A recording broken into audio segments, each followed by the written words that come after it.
Campcast. Histórias, pensamentos e caminhos do marketing político brasileiro. Sejam bem-vindos a mais um Campcast, o podcast dos profissionais de marketing político. Meu nome é Bruno Hoffman e sou presidente do Camp. Estou aqui mais uma vez com o meu insubstituível companheiro de bancada, Mário Rosa. Mário Rosa, parece que agora a gente vai ter um episódio super especial aqui com um arquivo histórico vivo do marketing político brasileiro. Eu tô totalmente animadíssimo aqui com hoje. O que você diz pra gente, Mário? Rapaz, hoje nós estamos com camisa 10 aqui. Nós estamos com o craque, que é o Paulo de Tarso, e um profissional aqui que faz parte da história e fez a história do marketing político e da comunicação brasileira. É uma honra estar com você aqui. E, ao invés da gente falar de você, eu sempre peço assim, faz aí o seu Wikipedia e dá aí o seu recado sobre você. Wikipedia é legal. Eu vou dar uma googada em mim mesmo, na minha mente, e vou descobrir. Boa. Bom, meu nome é Paulo de Tarso da Cunha Santos. Meu pai se chamava Paulo de Tarso Santos. A mídia, de alguma forma, me abrevia para o nome dele, que é menorzinho para aparecer em jornais, etc. Mas é importante esse da Cunha porque a história minha com a inserção na vida política, ela começa em 63. Meu pai foi ministro da Educação do Jango. Eu tive na inauguração de Brasília, nós estamos aqui, quer dizer, eu não estou tão velho quanto as pessoas possam pensar, que a inauguração é que foi ontem, mas eu tive aqui, meu pai foi prefeito de Brasília, foi janguista apaixonado, fazendo um perfil de política que já, desde o início do meu interesse, que eu pude ver de política como criança, da janela da Superquadra 206, apartamento 2, aquela fila enorme de carros que se perdia no horizonte de gente querendo abastecer e fugir de Brasília, de medo dos militares que tinham saído de Minas Gerais. Eu me perguntei para minha mãe, que foi olhar aquela confusão na frente: mãe, o que está acontecendo? Ela disse: o Magalhães Pinto se rebelou em Minas Gerais. Essa foi a resposta que, tecnicamente, quem conhece a história do golpe, podia ser lida dessa forma, porque o Olímpio Mourão Filho, né, saiu dia 1º de abril em direção ao Rio, de Minas Gerais, que era o estado governado pelo, então, Magalhães Pinto. E, bom, por acaso, por circunstância, por tudo, meu pai foi um político que teve muita expressão por pouco tempo, mas muito ligado à teologia da libertação, muito ligado ao movimento dos anos 60, muito ligado ao progressismo católico, cristão, muito ligado às encíclicas do João XXIII, a Ângelo Roncari, né? Meu pai se tornou político por um episódio de conversão pessoal. Ele estava caminhando pelo centro de São Paulo, o pai dele tombou ao lado dele num infarto fulminante, chamaram a ambulância, ele foi convidado para ir junto na ambulância, o pai ainda moribundo, ele não aceitou, disse que ia atrás no carro. Quando chegou no hospital, o meu avô tinha morrido. E o meu avô representava para ele muito, meu pai era um estudante brilhante de direito, daquela nata meio intelectual da São Francisco daquela época, que era um antigetulista, já tem toda uma história. E ali o meu pai decidiu largar a advocacia que ele exercia para empresas particulares e tal, e se lançar na política.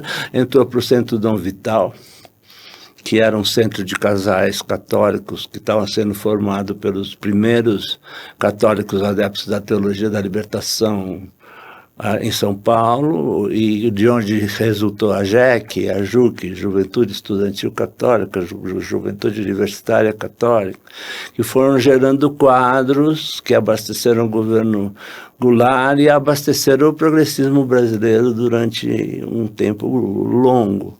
Quadros importantes que tinham essa característica de messiânica mesmo, de fazer a política, buscar na política a transformação, um mundo melhor, a utopia, uma ideologia, embora não fosse uma ideologia clássica ou marxista ou capitalista, era uma ideologia do meio, era meio uma social-democracia, né? Um idealismo. Isso, completamente idealista. Bom, aqui ele acabou radicalizando na carreira política dele, com se colocando ao lado das classes sociais de uma forma...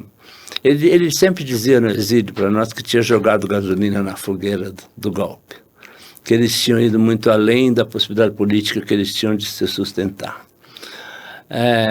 E aqui ele abraçou as causas mais... Ele trouxe o Paulo Freire, queria fazer o Plano Nacional de Alfabetização, fez a lei dos quadrinhos, com reserva de mercado para o Ziraldo, para a Mônica, para o Pererê, fez um monte de coisas no Ministério mesmo, enquanto ele exerceu o Ministério. Tinha no Ministério, entre os seus assessores, oficiais de gabinete, José Serra, que era presidente da UNE, o Betinho, que se tornou depois o pai da luta contra a fome, tinha o Leopoldo Collor, que foi diretor da Globo São Paulo e era filho do Arnon de Mello, que era do Partido Democrata Cristão, onde meu pai atuava.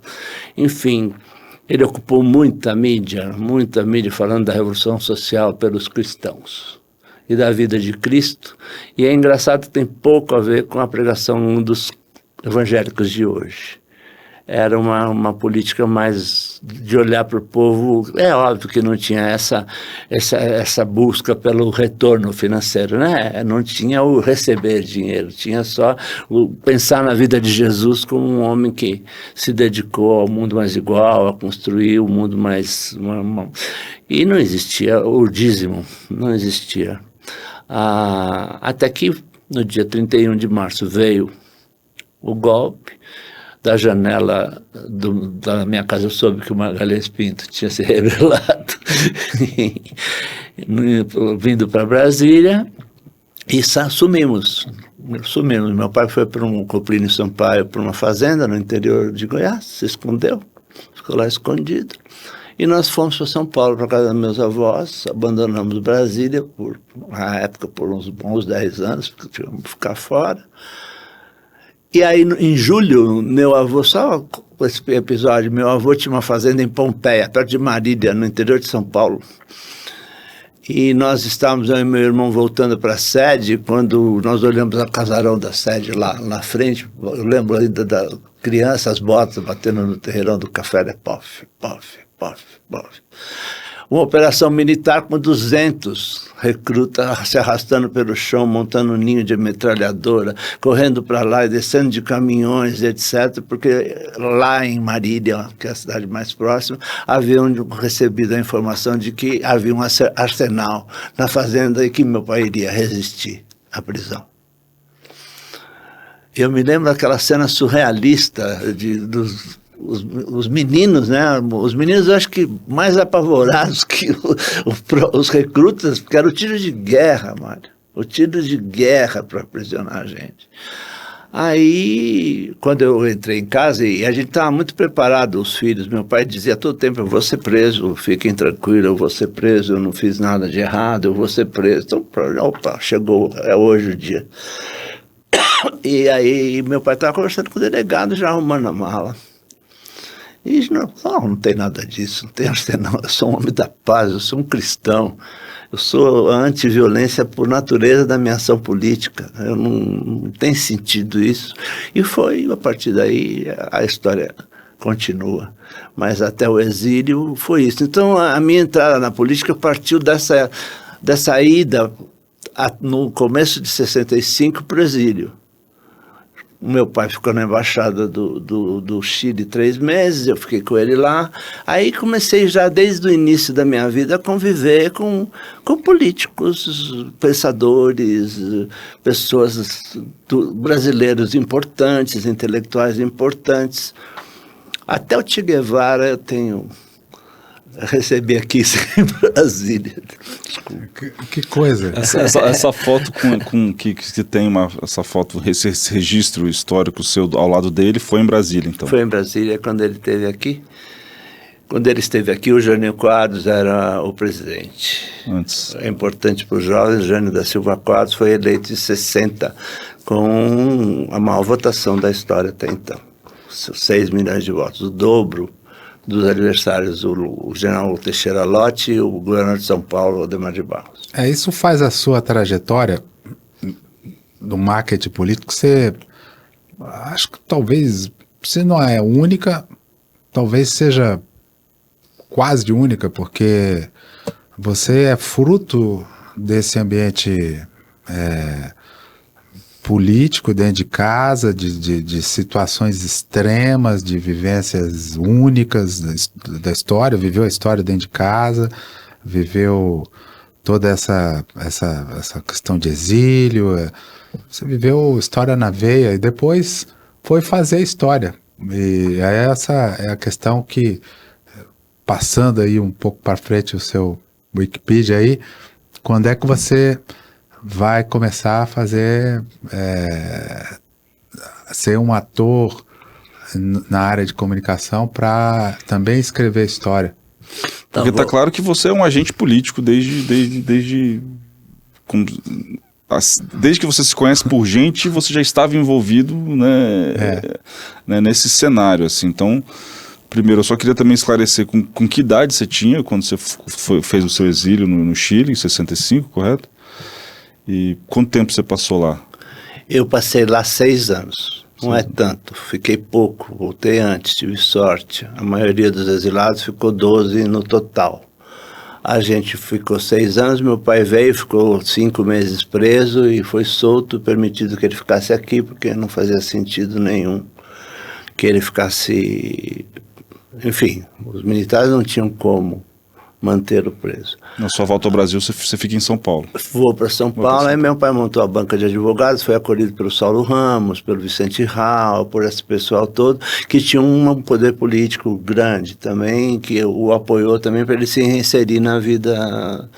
Então eu cheguei aqui, eu queria pegar um pedacinho final, que foi a eleição do Allende em Santiago, onde eu participei também como militante. Ali, na minha adolescência, eu já tinha toda uma discussão importante, que talvez você seja um pouco mais jovem, mas o Mário com certeza conhece, que era o início do folquismo, a questão da Revolução Russa, não sei o quê, um esquerdismo meio sem pé nem cabeça, uma coisa que tomou conta da América Latina depois, e que estava surgindo meio em Santiago no governo do Frei. Eu ali estudava e praticava o momento secundarista. 15, 16, com 17 anos eu voltei para 18, eu fiz 18 aqui. Assisti a Copa de 70 lá. Não, voltei 3 anos antes do Allende cair, para minha sorte, porque foi muito triste o que aconteceu no Chile. Foi muito triste. E eu não estava lá, fiquei sabendo aqui. Você fazendo aqui aquela parêntese aí, o presidente Allende foi deposto, bombardearam o palácio lá, presidencial, assassinaram o presidente. Que foi o 11 de setembro também, né? O 11 de setembro chileno. 11 de setembro. Então, foi realmente punk, assumiu o general Pinochet, que governou o país como ditador durante... Aí eu cheguei aqui, depois da Copa, sendo que eu entendo a Copa, fazendo uma breve bifurcação, a Copa como o primeiro grande evento de comunicação de massas da história brasileira, a Copa de 70. Interessante. O primeiro momento onde a política, de alguma maneira, foi exercida nacionalmente. Já existiam emissoras regionais, já existia televisão política, que, na minha opinião, é um marco da vida brasileira, que foi em 50, com Chateaubriand, Assis Chateaubriand, que trouxe a televisão para o Brasil e inaugurou em São Paulo em 50. 20 anos depois, às vezes eu penso isso com relação à internet, 20 anos depois, nós estávamos no maior evento midiático da história nacional, que foi a Copa de 70, em transmissão em rede, ainda em preto e branco. O Gabriel me explicou que só veio 74 com a cores. Eu cheguei aqui meio desenturmado e tal, e fui... fui ser publicitário. Vou pular a parte de formação. Eu consegui com meu pai trabalhar na UMAP, na Alcântara Machado Pericinoto Propaganda, que à época estava entre as 3 melhores agências de São Paulo. E a minha ideia era ser doutor. Eu queria, como eu não entrei na faculdade no primeiro ano que eu cheguei, porque as exatas aqui era muito mais difícil que no Chile, eu queria ser doutor. Então eu fui trabalhar em agência porque podia ter cabelo comprido. Então eu podia lavar e fazer o rabo de cavalo assim e trabalhar lá, porque meu pai disse que não ia me pagar cursinho. Não ia me pagar porque eu não ia pagar vagabundo que não faz nada. Aí eu entrei na agência e meio que me apaixonei pelo assunto comunicação. Foi quando a comunicação me pegou. Mas junto com a paixão pela comunicação veio a contradição e o paradoxo do agente político pensando em servir aos grandes interesses e não sei o quê, e ao capitalismo internacional e a comunicação do consumo, com o mercado de consumo. Enfim, toda a negação do que havia sido a minha história até ali, na Alcântara Machado. E eu vivi essa contradição um tempo, achando que a profissão não tinha sentido, que era uma profissão voltada ao modo de produção, voltada ao modelo econômico. Sistema, exatamente, com 20 anos, ou 19, né, eu entrei na UMAP com 18 anos, esse negócio do sistema a gente apaixona, pega o amor, pega. Aí... Bom, eu fiquei lá na época áurea, foi quando o Washington começou a aparecer, quando enfim, o Sergino, o Neil Ferreira, os DPZ, os caras realmente top mesmo. Depois veio uma outra geração com o Nizam, com outras pessoas, mas naquela época foi o momento de ouro. E eu tive muita sorte de poder trabalhar com gente como o Júlio Ribeiro, como o Elcio Romerick. E eu me interessei muito pelo lado do planejamento e pela criação. E comecei a crescer dentro das agências. Só fazer aqui um parênteses do que você falou. Quando você me fala que o grande evento político que foi a Copa de 70, e me lembro a música do 90 milhões em ação, para frente Brasil, salve a seleção. Todos juntos vamos para frente, Brasil. Salve a seleção, de repente é aquela corrente para frente. Parece que todo o Brasil deu as mãos. Todos ligados na mesma emoção, ligados, é televisão. Ligados, na mesma emoção, juntos num só coração. Todo isso é um slogan, é um jingle político que se apropria da seleção para pregar união, para dizer que o Brasil vai para frente, que estamos todos juntos, para não ter divisão no meio de um regime militar, no auge da ditadura militar. E só para lembrar isso, é de fato um grande evento de marketing político, sem dúvida. É gigante ali, um pouco a nação brasileira ali tem um grande momento de um turning point com relação às eleições que vinham antes, as eleições getulistas, as eleições anteriores de Primeira República, mesmo as eleições que poderiam haver, que não aconteceram em 66 por causa do golpe de Estado, e depois, quando nós começamos a ter a política de massa, você pensa, Mário, que quando meu pai foi ministro da Educação, o Brasil tinha 80% de analfabetos que não votavam. 80%. Quando nós fomos à Copa de 70, essa taxa de inclusão, os analfabetos foram permitidos, o voto foi permitido. Essa taxa de inclusão foi de 100%.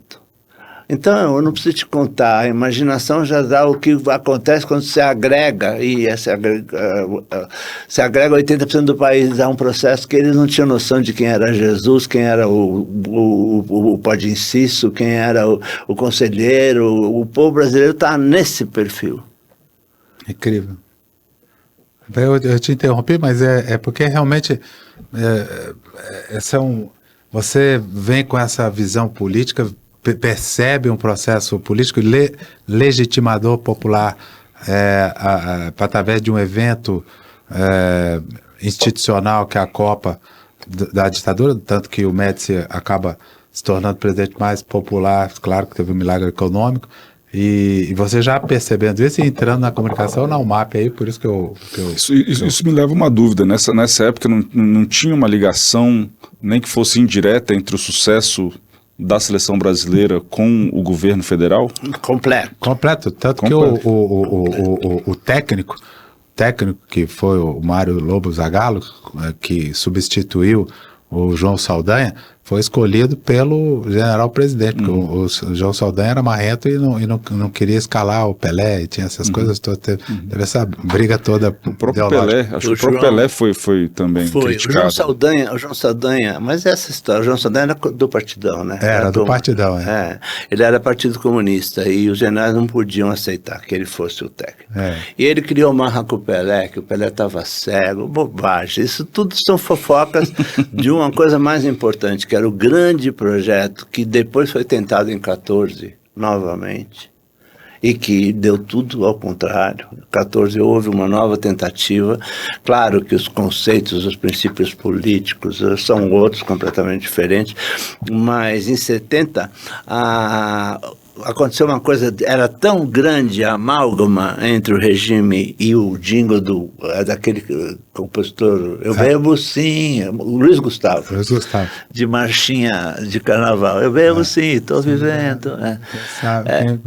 Isso. Quem não bebe está morrendo. Foi tão poderoso que o general Médici, que era o presidente, que a gente chamava no Chile de Garrasta Azul, só de ódio, chamar de Garrasta Azul, falou na partida da Brasil-Itália, no final ele entrou ao vivo, o locutor dizendo, o Brasil é campeão mundial, entra o Pelé rodando com o chapéu de mexicano, e não sei o que, dali a pouco, e agora vamos ouvir o presidente Emílio Médici, entra ele, parabéns brasileiros para todos os que estão neste momento ouvindo a vitória fantástica do Brasil. Dele, né? Quer dizer, foi um evento inteiro feito para esse momento. Mas o jingle, que não tem nada a ver com o desempenho da seleção, é uma peça de marketing político. Não, excelente. Excelente. Se a gente for colocar numa linha histórica dos grandes jingles no Brasil, por alto, assim, a gente tem bote o retrato do velho, bote no mesmo lugar, Getúlio. Maravilhoso. Depois a gente tem varre, vassourinha, varre, a bandalheira, Jânio. Depois a gente tem a Jango Goulart, que não foi tão... E o Juscelino também não teve uma música de destaque. O jingle seguinte foi 90 milhões de ação. É sensacional. E depois do 90 milhões de ação, provavelmente só o Lula lá. Que é o que eu tô aqui me corroendo para chegar em 89. Que a sua Wikipedia chegue nesse ponto aí, porque você é personagem histórico dessa peça. O que eu acho também, eu sempre falo, as pessoas falam assim, não, mas o jingle tem que massificar número, o jingle tem que ter ritmo, o Lula lá é uma canção suave, principalmente o primeiro Lula lá, aquele Lula lá de 1989, é uma longa canção cantada e não sei o que e tal, e não tem nada de rapidez, né?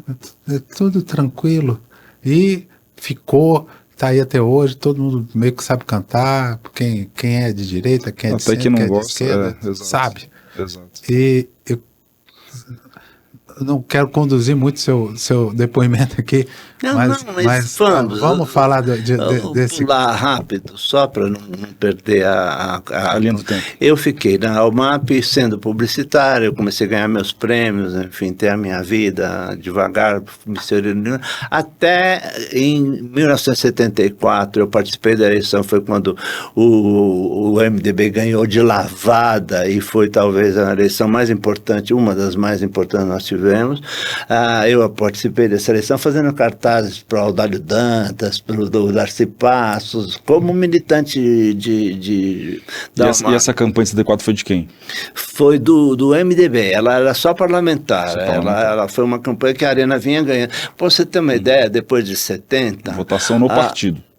Não, a 70, a eleição parlamentar, a Arena fez 90%. O movimento político foi de tal forma, o fanismo, o autoestima, que eles fizeram uma eleição de 90%.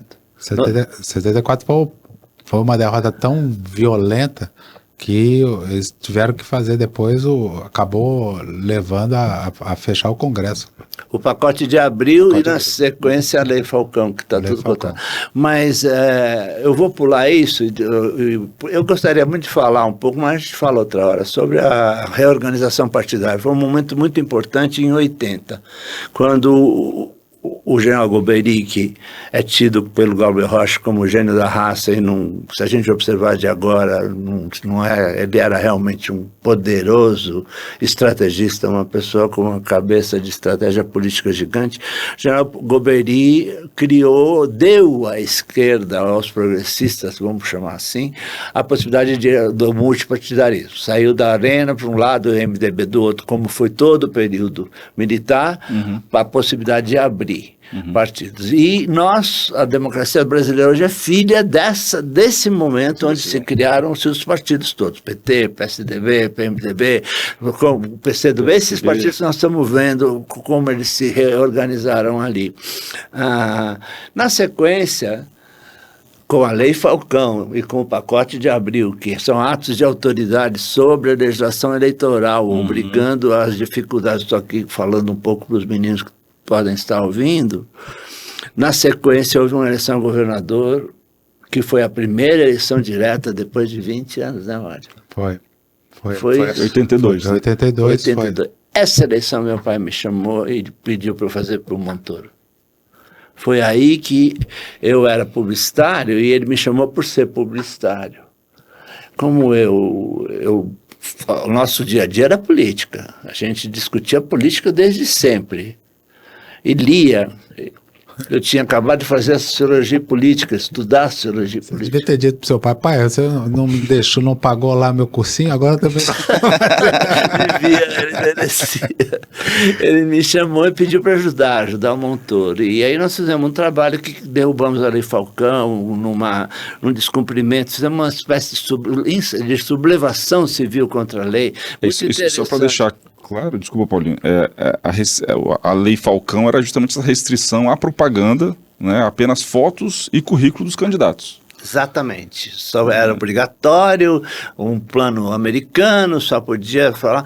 E nós descobrimos na lei algumas brechas, estudando a lei. Ela não proibia a voz do candidato em off, ela não proibia que o currículo fosse do candidato, e que foi basicamente as duas brechas mais importantes. Nós fizemos um comício de 5 minutos, o Montoro falando em off, o currículo do PMDB. Então era assim, PMDB, nascido em 31 de março, que é na luta contra o autoritarismo e as forças políticas livres. Formou-se no pensamento da liberdade e da democracia, e vamos embora. Demos uma pancada na americana que os caras ficaram azuis de tanto apanhar da gente. E a partir dali a lei caiu.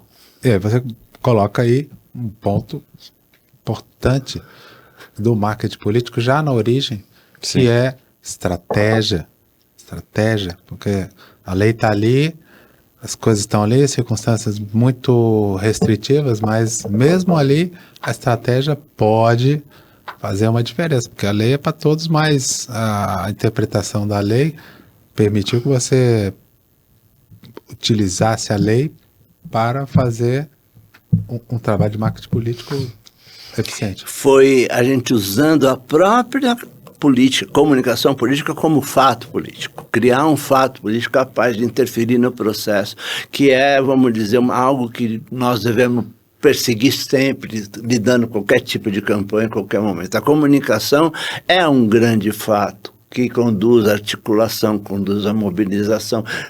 Ao lado disso, você tem um fato político que a própria comunicação pode levar. O caso da Rede Povo é um caso também que foi a mesma coisa. A gente se utilizou do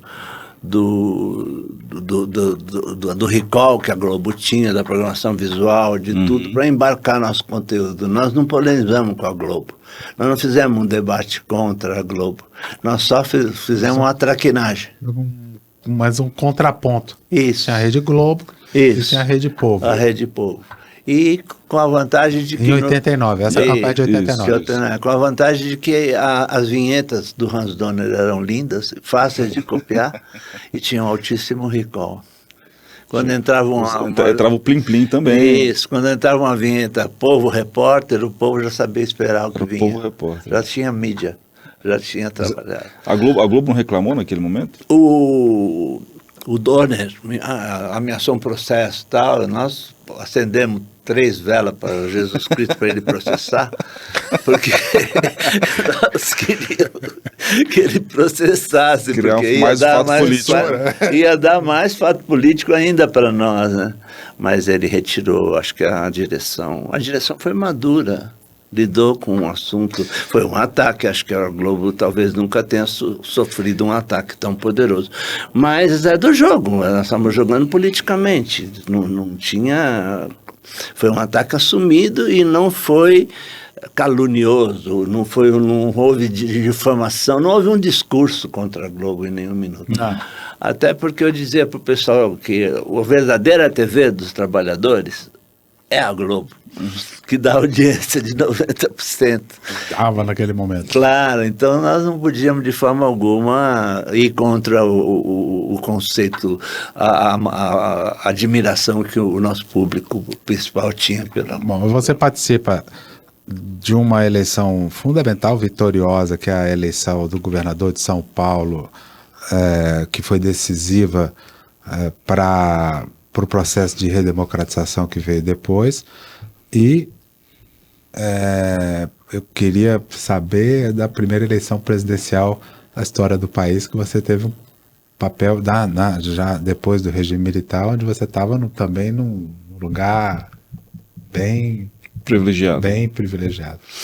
Eu continuei, o que eu fiz da Lei Falcão, a coisa de não cumprir a lei, me deu muito prestígio político junto aos políticos.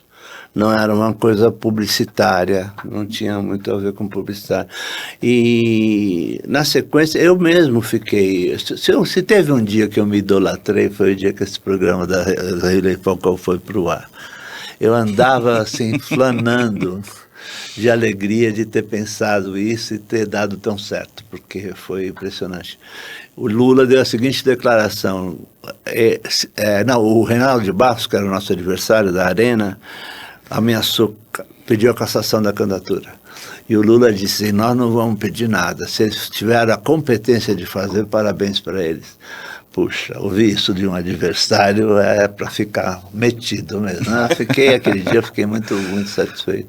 E aí fiz a campanha do Fernando Henrique, que é uma campanha que tem outra história, tem muito grande, é uma história que foi perdida para o Jânio Quadros, de prefeito. Me decepcionei demais com a minha visão idealista de fazer marketing político, não dava para permanecer trabalhando ali. Aquele momento que o Fernando Henrique senta na cadeira de prefeito antes. Isso. Que ele tira a foto. Você teve alguma vez... Você teve... Paulo, você foi responsável por aquele momento, não? Não, imagina, não só não fui responsável, como perguntei para ele depois, como ele pôde sentar naquela cadeira, porque eu vim a ser assessor dele 2 anos depois, pessoal, e ele me disse, assumiram comigo o compromisso que não ia ser publicado, e eu disse, mas presidente, isso é uma ingenuidade, um estadista como o senhor não podia ter... Mas aquilo ali é uma pegadinha. É uma pegadinha, sem dúvida. Aquilo ali, você... E é engraçado que o Fernando Henrique é dado essas ingenuidades. Aliás, todos os políticos, se a gente olhar no detalhe, tem uma ingenuidade. Sim, mas esse episódio é um episódio famoso, né? Isso, só contextualiza pra gente, Mário. O presidente, o candidato a prefeito de São Paulo, então...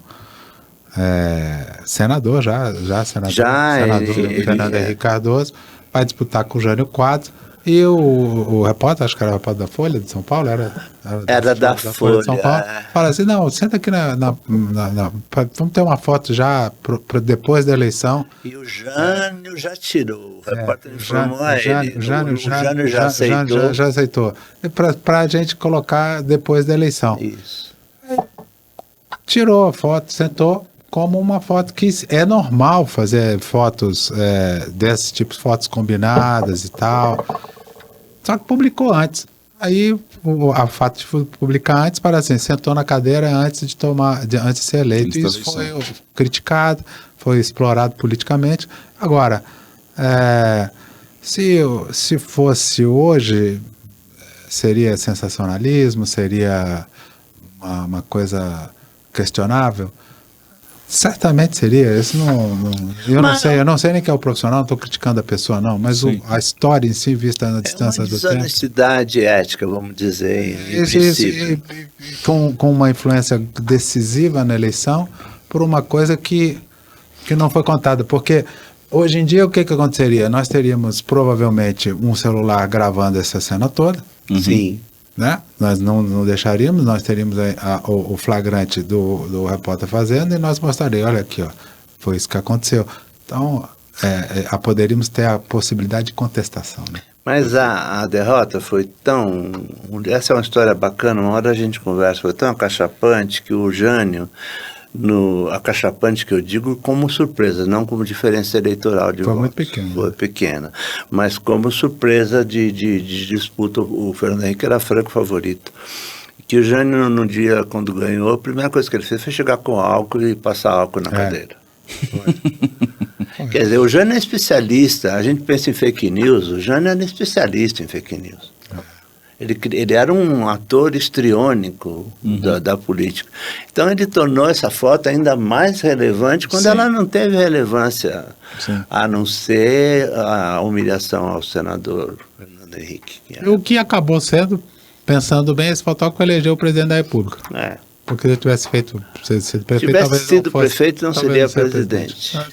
Então o destino é uma coisa terrível.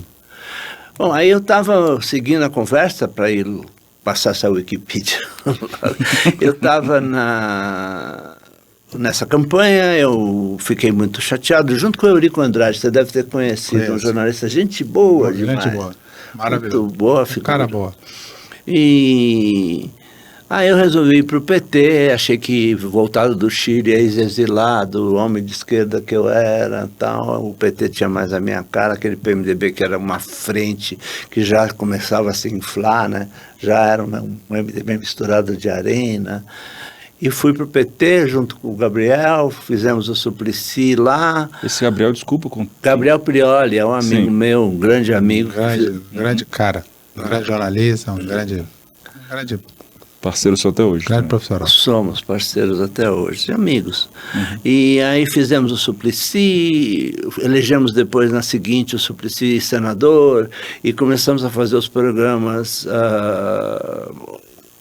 semestrais do PT, que a nova linha, a lei de 85 dava 1 hora para cada partido por semestre, né? Nacional, era bastante, tinha isso, quer dizer, do represamento das leis eleitorais resultante da derrota de 74 da Lei Falcão, veio no lugar, em 85, uma legislação como previu o Código Nacional de Telecomunicação, do direito de antena, apresentado por um liberal, o ministro Adalto Luz Cardoso, que era horário gratuito de televisão, fez assim, escancarou uma porta. Muito tempo de televisão. E a nossa profissão hoje, ela deve demais a essa possibilidade de ter um tempo gratuito muito grande. Sim. Não havia um marketing político profissionalizado como é hoje, com grandes equipes, como acabou sendo conduzido, o processo acabou conduzindo a diminuição de tempo e equipes cada vez maiores. Mas esses programas eram muito importantes, eles foram especialmente essa série que a gente fez para o PT, que são a série dos 10 programas, todos eles muito já posicionando a eleição presidencial, que viria com 1 hora de televisão, é bastante, né, Mário? Dá para a gente falar muita coisa, né? Nossa. Aí, meio que eu fui naturalmente era eu a pessoa para fazer a campanha de TV, porque eu vinha fazendo os programas de credenciamento, porque eu digo, uma construção política de imagem. Cada programa era um credenciamento com relação ao outro, era um posicionamento com relação à situação política, ao presidente Sarney, à inflação, como era o PT nascendo e dizendo a que veio, com dificuldade, porque... Essa também...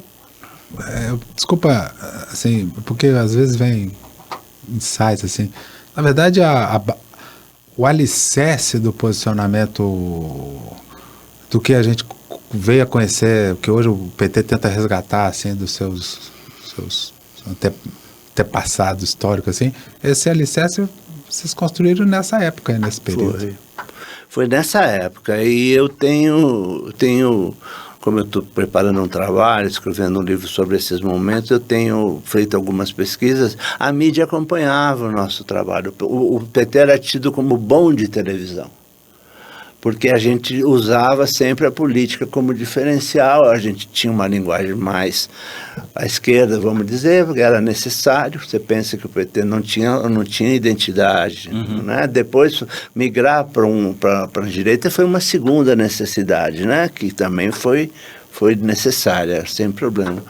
Então, sim, nós fomos construindo esse credenciamento sempre com a figura do Lula central, no centro, terminando os programas com ele, e aí passamos pelo plano cruzado, sempre tomando posições com relação à conjuntura, nos programas de 1 hora, e apresentando coisas criativas, propaganda, mão leve, menos matéria, menos carrancudo, uma coisa que o PT tinha pensar diferente. Até 89. Perdão, Paulo, isso era um período de pré-campanha, propaganda partidária ou já eleitoral? Isso nós não tínhamos essa comédia que é hoje, a pré-campanha. Nos anos não eleitorais, nos semestres não eleitorais, vigia a mesma lei, o Mário sabe. Você não tinha esse conceito de pré-campanha, existia definidamente a ideia de que a política tinha que ocupar os meios de comunicação de uma forma que tivesse protagonismo. Perfeito. Tivesse protagonismo. Uma conscientização permanente. Isso. Das diversas tendências. Isso. Todo mundo. Sim. A direita, os partidos do governo, todo mundo tinha o mesmo propaganda hora político-partidária mesmo. E a mídia cobria, analisava, discutia as posições, nos jornais saía, mesmo as televisões menos, porque era o mesmo meio, né? Mas de alguma maneira cobriam quando tinha algo. Então a gente trabalhava esses problemas buscando a repercussão midiática, claro, isso é básico da propaganda, como se faz hoje com a rede, né? Você buscar. Aí chegou a campanha presidencial, nem se discutiu. Na verdade, o Vladimir Palmar, que era o coordenador de comunicação do partido, dizia: aí, quando nós vamos começar? Porque era comigo, vamos dizer assim, comigo, com mais a ajuda do Gabriel, o Chico, tinha outras pessoas juntas nisso. Esse Chico é quem? Chico Malfitani, que trabalhou com o Suplicy, que era um cara criativo. Depois, nesse início desse credenciamento, para não assumir paternidades que não me cabem apenas, tinha o Carlito Maia, que era um cara que fez bastante coisas divertidas para o PT, tinha o Eraser Martinho, que era um cara excelente.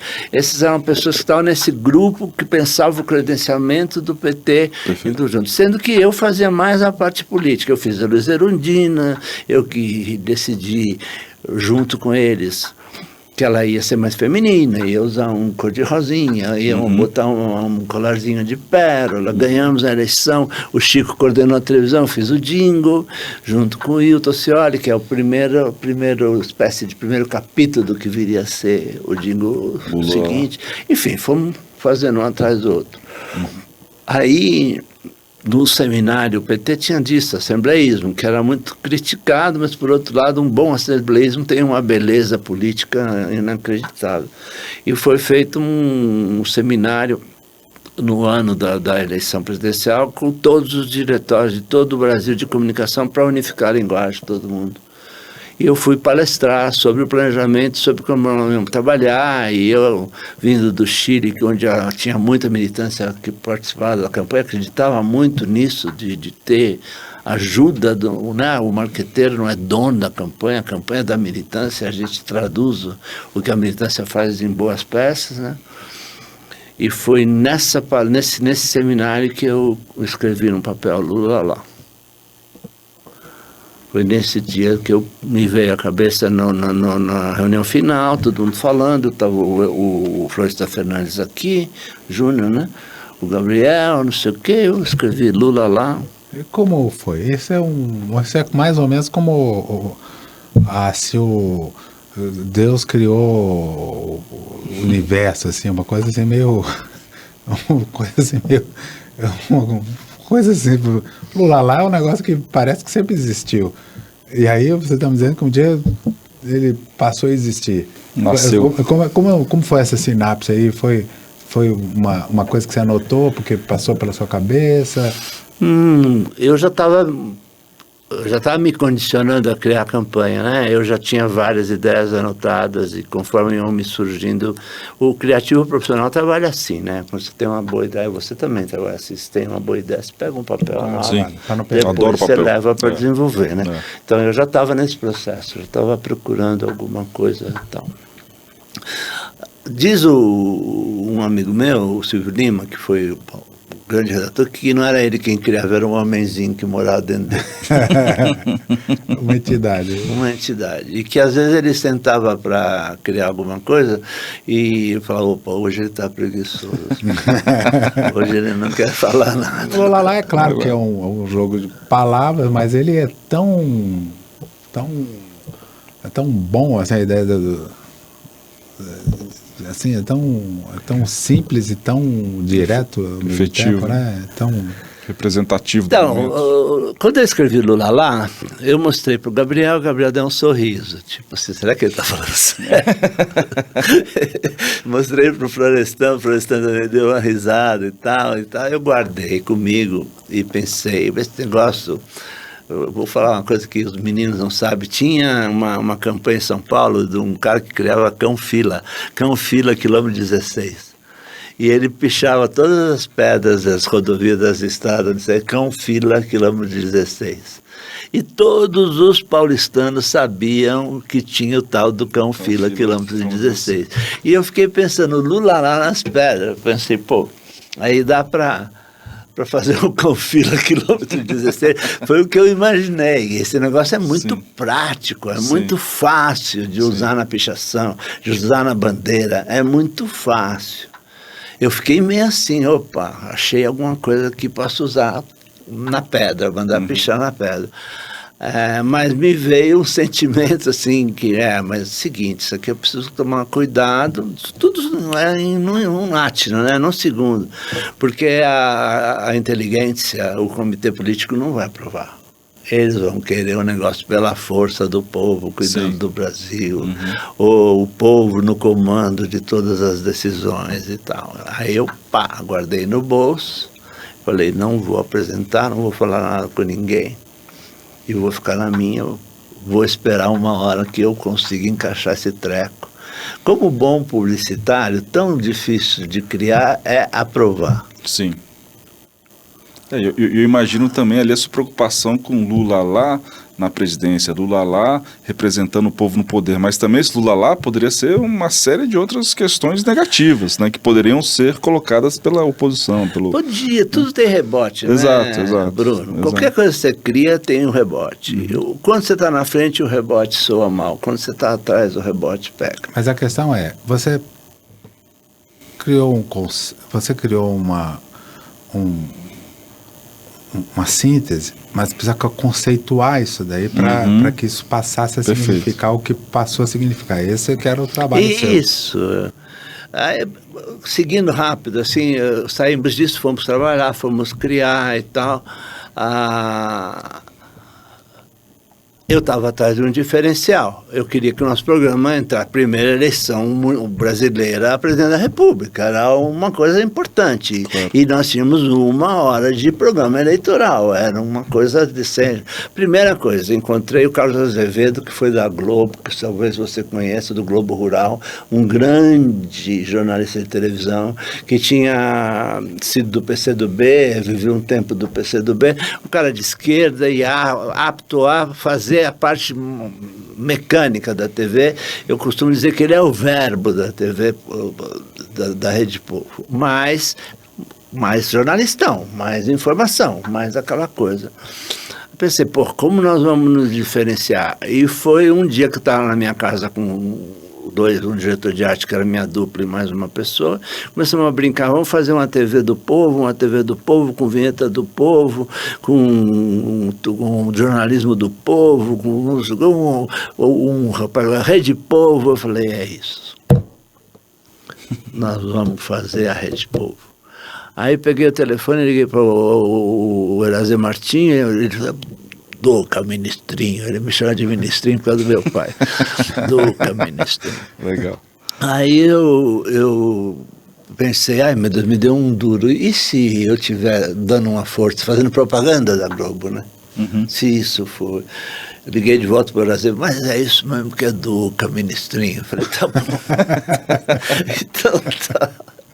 Saímos produzir, eu chamei o Wilton, saímos produzir a vinheta, Rede Povo, aí já estava relaxado, porque a partir daí entraria o jornalismo de boa qualidade e nós íamos fazer um fato político. Na primeira eleição nós íamos entrar com a Rede Povo, que ia ser um fato político.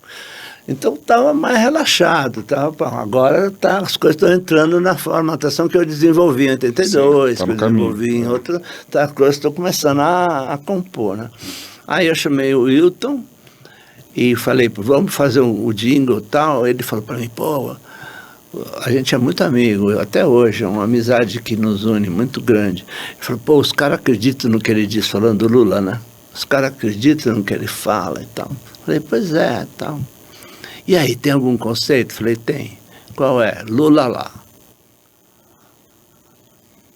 Ele, todo jingleiro, tem uma coisa de não gostar muito que o diretor de criação leve um conceito para ele jinglar, né? Vem tem que pôr esse conceito aí. Aí ele me ligou 2 dias depois, disse, tem aqui o negócio do cacete esse Lula lá. Eu pensei, esse cara tá puxando meu saco.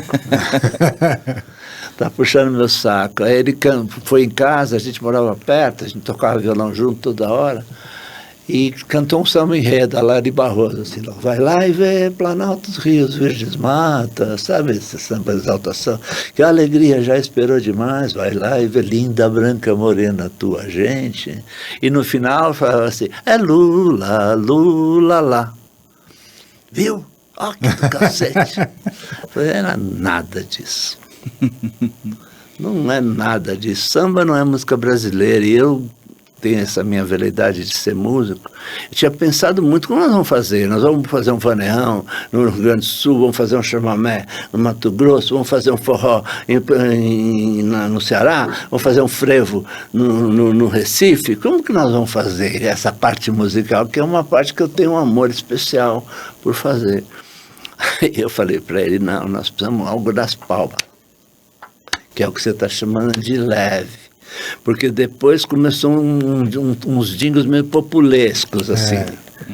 Começou um negócio de entender que o povo gosta de dançar no começo. Tem que ser animado. E aí foram buscar ritmos dançáveis do Nordeste, de não sei o que, e começou uma coisa mais de dança. Aí eu falei para o Wilton, não. Nós precisamos de algo nas palmas. Eu faço muita psicanálise. Talvez eu esteja aqui querendo fazer psicanálise barata aqui. Mas como você tem toda a sua origem católica e toda essa coisa... a origem de seu pai, do movimento... Eu tenho muito de um cântico de missa ali, naquela música ali, um pouco assim de música... que é uma música de culto, mas não música serena, né? Ela é uma música... Mário, você está falando uma coisa, acho que a gente já nasceu mentes irmãs, você e eu. Genial. Porque eu falei para o Wilton, eu quero um hino. E ele não gosta que eu fale. Ele acha que diminui o jingle. E eu não tenho essa visão, eu quero um hino. Aleluia, irmão Jesus, aleluia, vamos todos juntos, aleluia, eu te amo, ó Deus.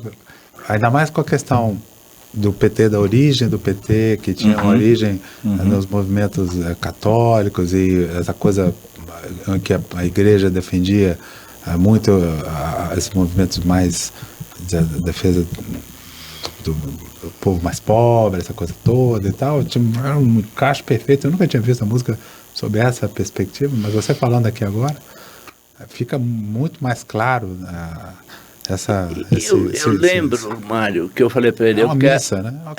Eu quero uma canção nas palmas, né? Eu pensava no comício, a pessoa no chão poder bater e participar. Eu queria uma canção que não fosse uma canção que isolasse a canção nos alto-falantes, que só tocassem para o público. Eu queria que o público pudesse participar e isso via palmas. Já tínhamos experimentado na campanha da Luísa Erundina. Luísa Erundina tem carinho e coragem. Eu sabia, mas depois é que eu fui me dar conta que toda canção de guerra para ir para a luta é um hino. Em 2x4 é um hino. A luz enfant de la patrie.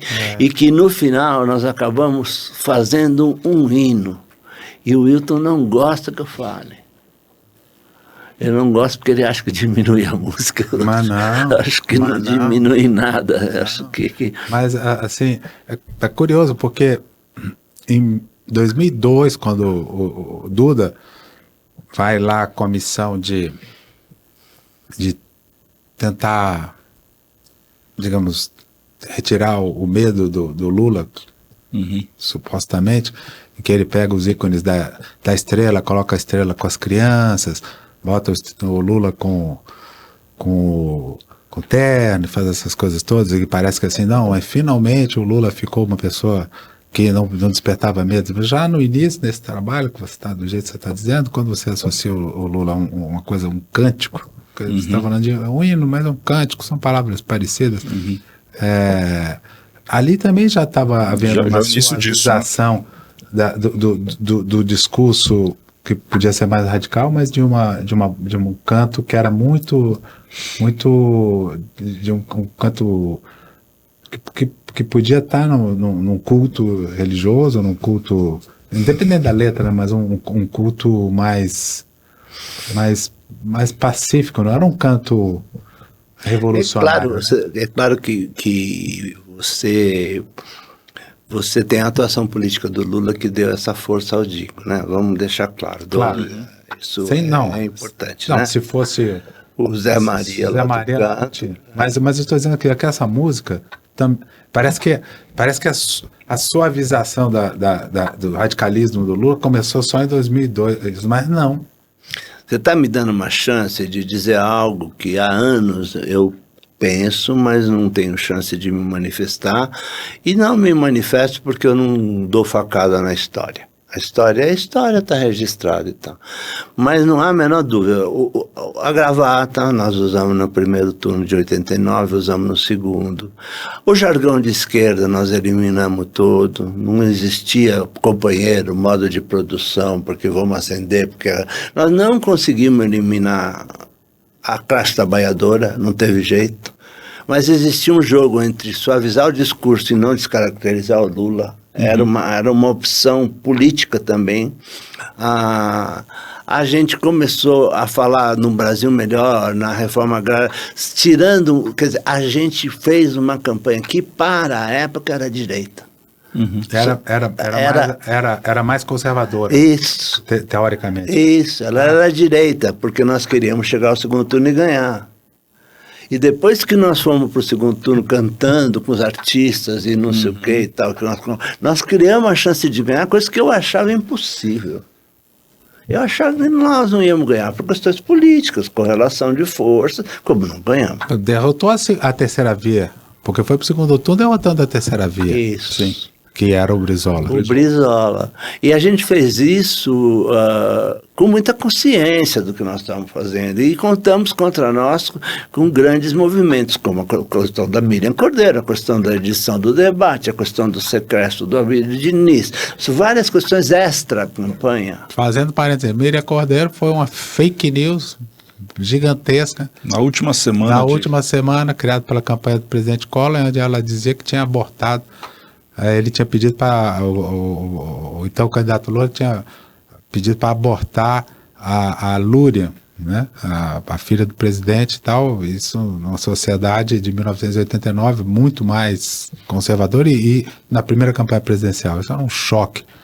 E depois, mas isso também ficou depois por um grande esforço também demonstrado Não, que era uma fake news. Né? Ficou claro que ela recebeu dinheiro, nem quero voltar. São questões da correlação de forças mesmo. Sim. Dizer que a campanha teve, de alguma maneira, sofreu ataques, vamos dizer, que eram... se fosse uma campanha diferente, num período diferente, ela teria sido impugnada, o Collor teria sido impugnado. Mas não importa, isso não importa. Importa é que depois disso nós tivemos 94, que eu também coordenei, que é um bom tema de falar da derrota também, não precisamos falar só da vitória. 89 eu considero uma vitória política. Grande vitória política. Não é? Considero uma vitória política. Depois nós tivemos 98, 2002, e eu tive um pouco o sentimento de que a personalidade do Duda Mendonça, no caso, o marqueteiro que fez a campanha vitoriosa, com todos os méritos de quem ganha, porque quem ganha, ganhou e acabou, ele teve uma postura de apagar o passado. E não foi só a postura dele, ele só era um ator disso, a postura do próprio PT.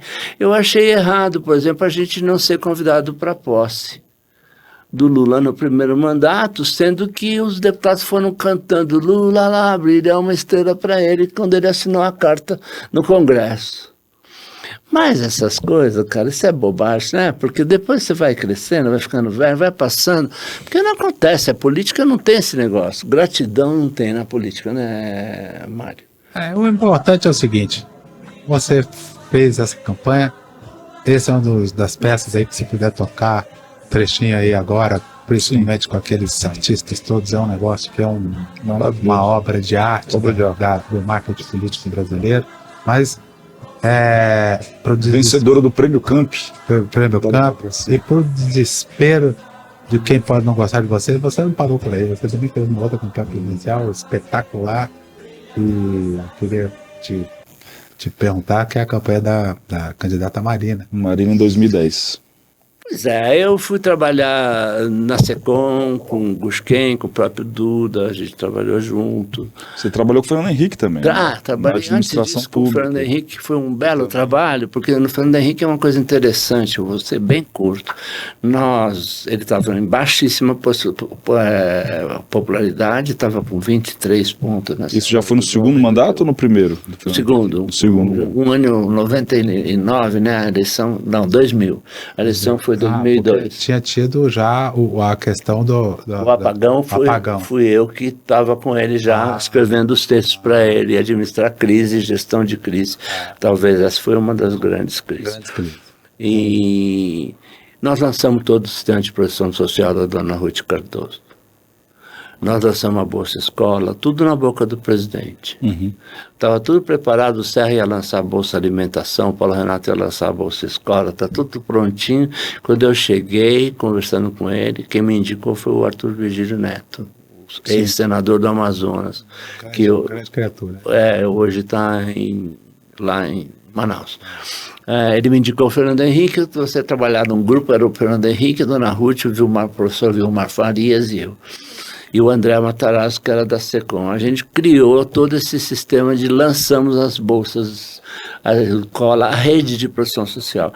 Acredito eu que para o menino que está pensando em trabalhar em comunicação política, é a ideia de deixar um legado para um presidente. Era um presidente que já estava saindo, estava pela porta de fora, indo embora, mas era necessário, ele tinha esse direito. Porque foi a dona Wanda Engel que inventou, por exemplo, o cartão magnético, que é uma grande revolução, porque acabou com a indústria da seca. Bom, aqui, fazendo parênteses, nós tivemos aqui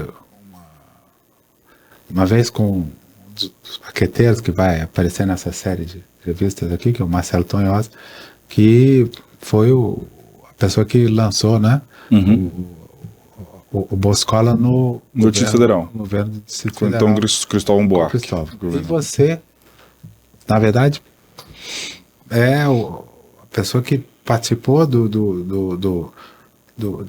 digamos assim, do capítulo anterior da federalização do que seria o Bolsa Família no governo Fernando Henrique.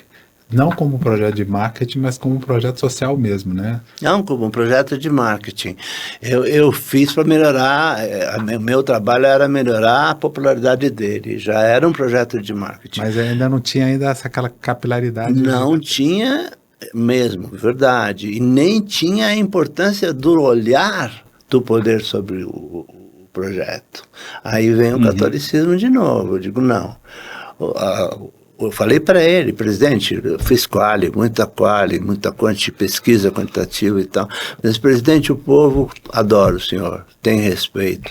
O senhor é um poliglota, o Brasil poucas vezes teve um presidente que o povo se orgulhe tanto, especialmente se o senhor fosse presidente da Dinamarca. Se o senhor fosse presidente da Noruega. Porque, do ponto de vista da vida do povo, passado do plano real, o senhor não deixa nenhum legado para o povo pobre.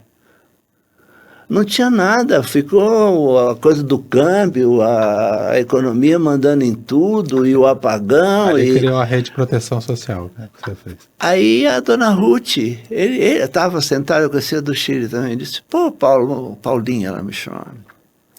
Então vamos amanhã conversar com a Wanda para te apresentar a lei de proteção, a lei de segurança alimentar que nós já estamos fazendo. Quando ela me mostrou aquilo, Márcio, eu falei, não é possível. Não é possível que o presidente esteja seco de atributo, seco como um homem que é um lorde, e esteja isso aqui na mão pronto, e já ele terminou o governo com 6 milhões de beneficiários. Aí entrou o Lula, aumentou, hoje são 18 milhões. Parabéns para o Lula, eu não quero de forma alguma desqualificar. Nós precisamos perder essa mania do ponto de corte. Políticas nacionais que ajudam o país, elas têm que ter continuidade. E é justo que o Lula queira o nome dele, mas também é justo que o PSDB teve uma parte importantíssima no desenvolvimento desses programas. Então foi isso. Já que é para ser justo também, já nesse problema de polarização, é justo também dizer que isso teve continuidade no governo da direita. Pois é justo também dizer que o auxílio assistencial durante a pandemia foi talvez o maior programa assistencial em termos de volume da história do país. Já que é para ser justo também, a gente também vai ser justo com todo mundo também, porque são programas de Estado. Porque sabe como é que é? Pessoal, vocês podem dar o like e o dislike, principalmente. A gente pede aqui agora, pode dar o joinha. Aliás, o primeiro joinha da humanidade era o César que davam lá no Coliseu. Só que o joinha lá naquela época era vida ou morte. Exato. Então, mas pode dar os comentários também aí. Mas já que é para a gente pacificar o país, a continuidade das políticas públicas é importante. É essencial. Eu não tenho nenhum problema em entender como é que a política é política compensatória. Já é um conceito, você entende de conceito de Estado, é uma compensação. Sim. Que se dá. Logo, ela não tem ideologia, ela pode ser usada à esquerda, à direita, ao centro. Ela tem um objetivo. Ela é uma solução canhestra, ela não é uma solução de verdade. Você dá 250, 300, 800 reais para a pessoa comer, funciona na hora da emergência máxima, mas como solução de Estado não funciona. Isso é uma coisa. A segunda coisa, o presidente Bolsonaro usou a estrutura dos programas assistenciais politicamente, como foi usado pelos anteriores. Sim. Não tem crise nenhuma com relação a isso. O jeito que ele fez, o jeito que ele fala, o jeito que ele é, são outras coisas.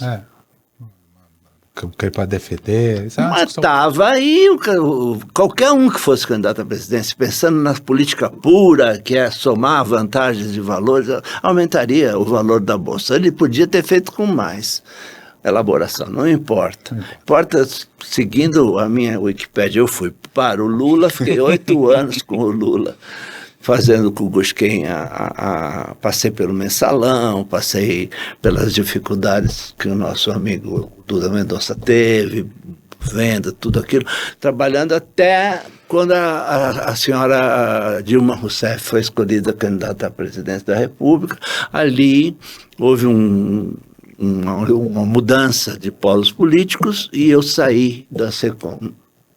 Eu conto outro detalhe depois. E fui fazer a campanha, fui convidado, para minha honra, para fazer a campanha da Marina Silva pelo Guilherme Leal e pelo Capobianco, João Paulo Capobianco. Você foi um dos primeiros a dar um tchau querido, assim, mais ou menos. Foi mais ou menos isso. De alguma maneira tinha embutido um tchau querida. Ou tchau queridos, com S. Sabe, tchau queridos. Como também tinha Que Pena, amigos. Tinha outros que ficaram, né? Tinha o amigos. E fui. A campanha da Marina é uma campanha que foi uma das campanhas mais lindas que a gente pôde fazer, porque ela tinha menos responsabilidade de vitória, era uma campanha de credenciamento terceira via, né? Isso. Foi bem difícil, a Marina é uma pessoa de uma psicologia lembrando difícil. que em 2010 o Lula já tinha sido reeleito, né? Ele busca um sucessor, depois de debates nacionais, etc. Para surpresa de muitos, ele escolheu a Dilma. Né, mas isso foi feito antes, né, ele deu visibilidade para ela durante ainda, né, a mãe do PAC, tem todo esse processo. E daí do outro lado o Aécio também, nessa conjuntura toda. O Aécio foi depois.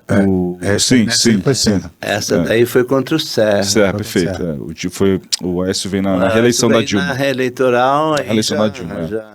Estava em Goiás, fui trabalhar. O Serra que tinha vindo em 2002, ele volta em 2010. Muitas campanhas estaduais encaixando nesse Wikipedia. Que é maravilhoso. Tem os estados. Mas... E exatamente, a Marina ela tinha sido ministra do Lula no primeiro mandato, né? Ela sai do governo e daí ela cria, enfim, aí ela se cacifa para ocupar esse espaço de terceira via. Né? Ela rompe com a Dilma, né? Ela rompe com a Dilma por causa das barragens lá. E as barragens lá de Madeira do Rio Xingu, Xingó. E a Dilma vence porque ela tinha proeminência na questão do setor energético. Ela sai e aí acaba... Aí ela criou um projeto que foi bem concebido inicialmente de usar a marca PV, que era uma marca internacional, é uma marca de penetração mundial, que teve muito brilho nos anos 80, 90 e tal, e lançar no PV o movimento... Que a própria essência da marca PV é uma essência de uma marca que não assumiu nem na Europa, nem nos Estados Unidos, um perfil nem de esquerda clássica, nem de direita clássica. É meio social-democrata, meio... O PV tem esse perfil e tal. E ela foi buscar essa estrutura. E nós fizemos uma campanha, eu acho que nós conseguimos pautar o tema infraestrutura no Brasil para o povo pobre, que a grande preocupação era fazer que a Marina parasse de falar difícil e fosse entendida pelas pessoas, o que foi bastante difícil, porque ela é uma pregadora. Se nós estávamos falando em messianismo na política, que é clássico, a Marina é uma pregadora, ela é uma pessoa que está numa igreja, ela é impressionante, ela é fora de propósito na capacidade de fazer metáforas, de pregar, de convencer as pessoas. E foi uma campanha de uma grande equipe, gente como o Janete, como o Pedro Ivo, como o Sirquis, só tinha craque nos caras planejando plano de governo, super levado a sério. Tem uma coisa, a Marina é muito CDF. Como disse um amigo meu, a campanha da Marina foi difícil, né? Não tinha um shopping, não tinha uma pinguinha, não tinha. Nada disso. Um fim de tarde que você tomasse não. Ela leva muito a sério aquele negócio dela. E, bom, enfrentamos alguns problemas com as posições das políticas identitárias, das questões religiosas. A tentativa de discutir com ela era muito complicada, ela fechava muito os espaços de questionamento sobre a política de homossexualismo, a política de sustentação dos negros, enfim. Ela é engraçada, Marina, é muito uma pessoa paradoxal. Mas, no final, a gente fez 20%, 19,333, 20%. Eu acho que foi um desempenho histórico, pelo menos no que me refere à questão do marketing, né? Porque nós conseguimos que ela chegasse na eleição seguinte ao primeiro lugar, quando o Eduardo morreu. E você estava nessa conversa? Não estava, cara. Ela não gostou muito de mim. Porque eu fui muito tranquilo e muito verdadeiro com ela. Eu não consigo muito idolatrar. Eu acho que é um desserviço que você presta ao candidato quando você tem um candidato que você é tiete de ser.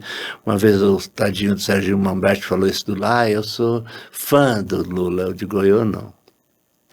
Eu não sou fã dos meus clientes, cara. Eu sou trabalhador. Acho que atrapalha um pouco você ter uma idolatria fora do controle. Se acreditar na pessoa, ter uma boa relação, isso é bom, mas especialmente a Marina, que os valores morais se colocam como uma pedra, um obstáculo ao discurso político. Você não consegue avançar no discurso político porque você tem uma questão moral no caminho e você sabe muito bem o que a moral representa no discurso lógico da política, né? Como diz sociologizando Max Weber, a ética dos resultados e a ética dos valores, dos princípios. A ética dos valores não pode nunca impedir que você pense nos resultados. O resultado é voto, cara.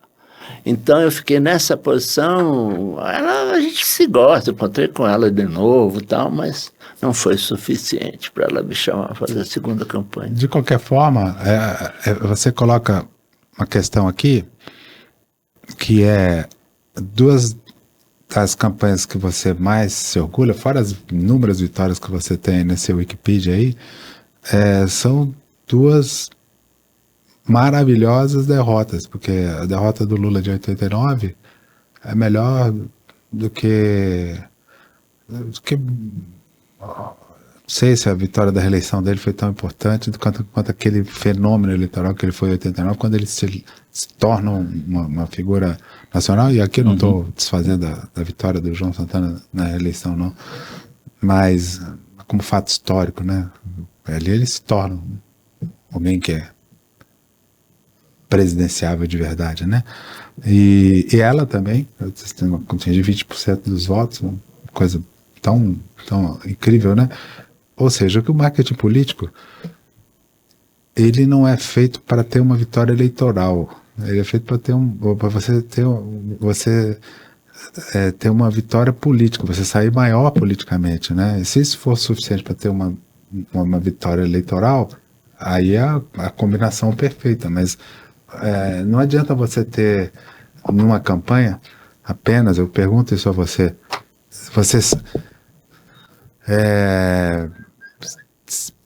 às vezes você pode perder eleitoralmente, perder politicamente, então às vezes é melhor perder eleitoralmente, mas ganhar politicamente, que foi esses dois casos que você está contando, né?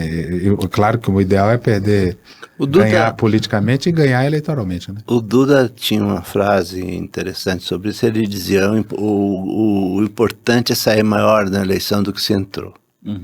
Esse ele falava, eu garanto, eu não sei se você vai, ele falava para o cliente, né? O importante é sair maior do que você vai ser eleito, mas eu garanto que você vai sair maior. Eu conheço alguns profissionais, não vem ao caso dizer que diminuem candidatos, são especialistas por várias razões, e outros que buscam, eu sempre trabalho no foco político de crescer dentro do espaço que é possível.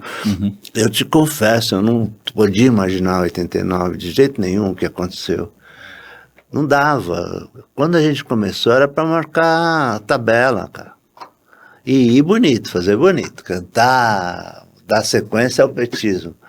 A Marina é uma pena que ela não tenha tido a frieza de enfrentar a questão da morte do Eduardo E o ataque que ela sofreu do João, que não é do João, é do grupo político que o João servia à época, com relação à autonomia do Banco Central, era um ataque banal entre esquerda e direita. A resposta era banal. Tinha que devolver a porrada do jeito que ela veio. Devolver do mesmo jeito e trabalhar com política. E ela se emocionou, foi chorar no Recife e deu uma resposta, talvez não devesse falar, mas com todo respeito a ela, que chorou e tal. Eu estava nas quadras de Goiás, na hora o povo falou, essa mulher eu não aguento ser presidente, ela é muito fraca. Pois é. Você está falando da crise de 2014, quando havia a morte do então candidato Eduardo Campos, num acidente aéreo, a reeleição da presidenta Dilma. O que até, Mário, foi incrível ver, eu lembro muito bem nesse episódio, que nós tínhamos todos, né, nós tínhamos ali, de novo, agora sim o Aécio, né, em 2014, a Dilma para a reeleição, a Marina e o Eduardo. Né, a Marina tentando montar o partido dela, a Rede naquele momento, ela não consegue, e aí o que foi a grande notícia do ano ali politicamente até o momento foi justamente quando se tem a notícia de que a Marina entraria para a vice-presidência do Eduardo Campos, né? O que deu uma repercussão, teve um sentimento, eu lembro daquele momento, incrível no brasileiro, de que agora sim a gente tem essa terceira via que está sendo tentada há bastante tempo. Exato. Né? É importante que a gente fale para o jovem de novo, né?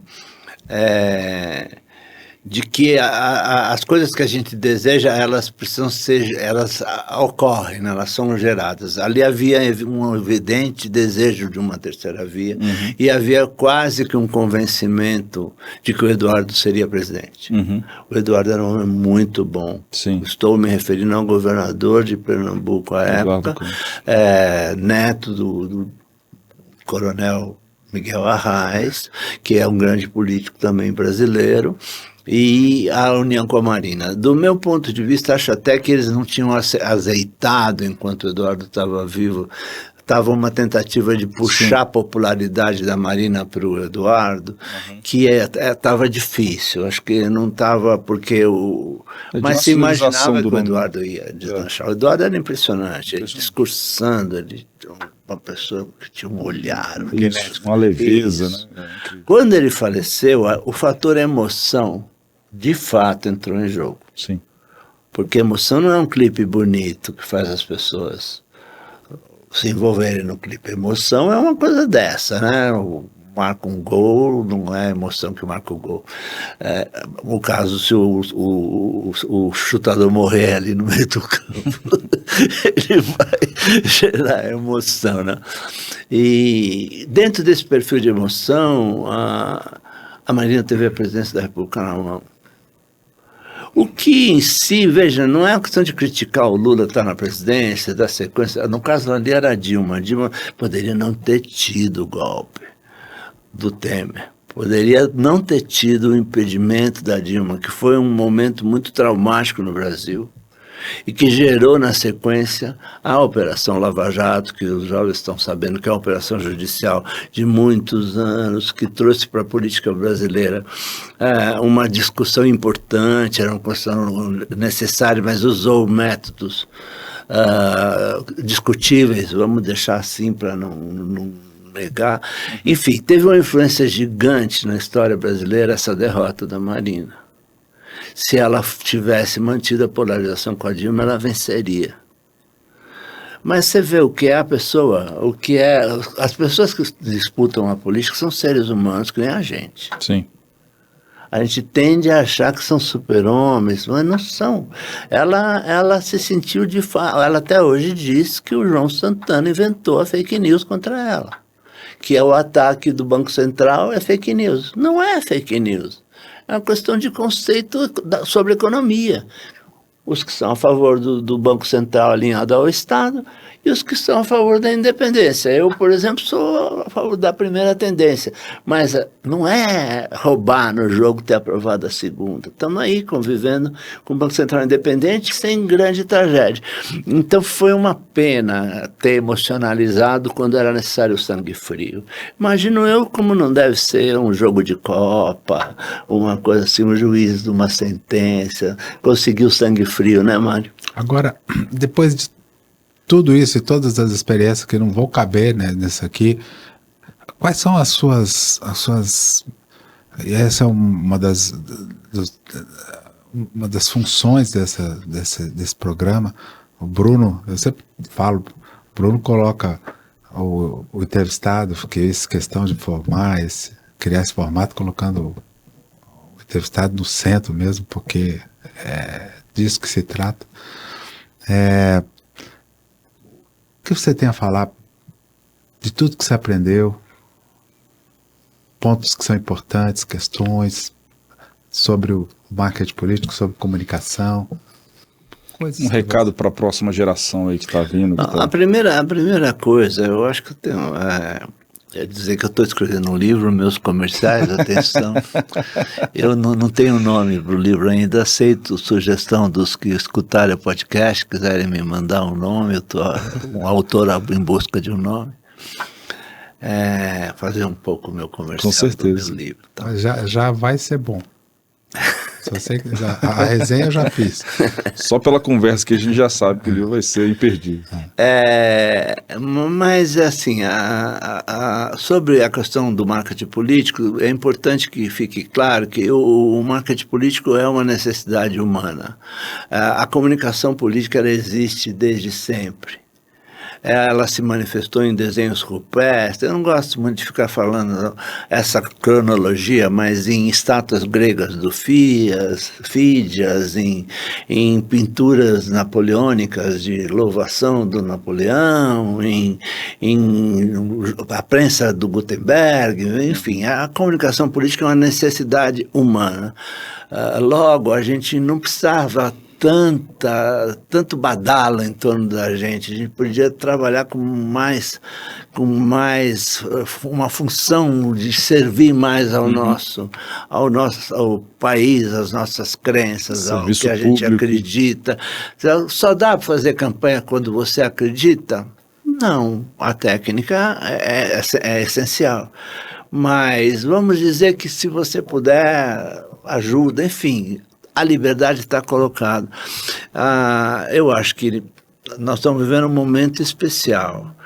No meu livro eu pretendo, já está ouvindo os conselhos do Mário aqui tão importantes. Antes da gente começar o podcast aqui, eles estavam trocando ideias aqui, o Mário dando algumas ideias para ele também. Tratar do momento que a comunicação política do Brasil se tornou comunicação de massa. Nós tivemos um período de eleições censitárias e de coisas estranhas com Getúlio, ditaduras, Plano Cohen, Estado Novo, toda uma questão de não ter universalização do voto, e depois a interrupção da democracia em 63 e tal, até 70, quando nós tivemos o primeiro grande evento de comunicação de massa. Os americanos chamam de maioria silenciosa, chamavam nos anos 60. Esse período é o período da televisão, é o período que nós atuamos com mais protagonismo. Nós que eu digo, o Duda, eu, o Gonzalez, o Chico Santa Rita, você, nós que estávamos ali, o Eurico, o Ricardão Carvalho, enfim, todos os que estavam ali pegando. Nós sofremos um grande ataque da parte da legislação. De repente, a possibilidade de ter espaços grandes para os políticos começou a criar a possibilidade de você mudar a correlação de força. O programa passou a ser um elemento que podia produzir uma vitória, como a de 89, por exemplo. Chegou muito perto a ser algo que não estava nos planos. Vamos dizer assim, não estava nos planos. E podia mudar. Assim vamos tomar providências. Se convencionou de que a comunicação era um problema no processo eleitoral, né? Se diminuiu o tempo, o tempo de campanha mesmo, de 90 para 45 dias. Né? Eu participei dessas discussões no Congresso com o Geraldão, com o Sim. Duda na mesa, entrevistado pelos deputados. E quando eu disse uma coisa interessante, eu não conheço nenhum deputado que tenha sido eleito numa inserção de televisão prevista na lei. Porque em mídia um e nenhum é igual. O Prisco Viana teve um filho. Começou a me dizer que eu estava desrespeitando o poder legislativo. Com isso, nós temos a imagem da democracia no fundo do poço, porque esses candidatos são tudo folclórico, tudo sem dinheiro, aparece uma única vez, e nós fomos tendo uma diminuição do espaço e perda de relevância para o nosso trabalho. Em 2015, sob a presidência do deputado Eduardo Cunha, que eu tive o prazer de conhecer num trabalho,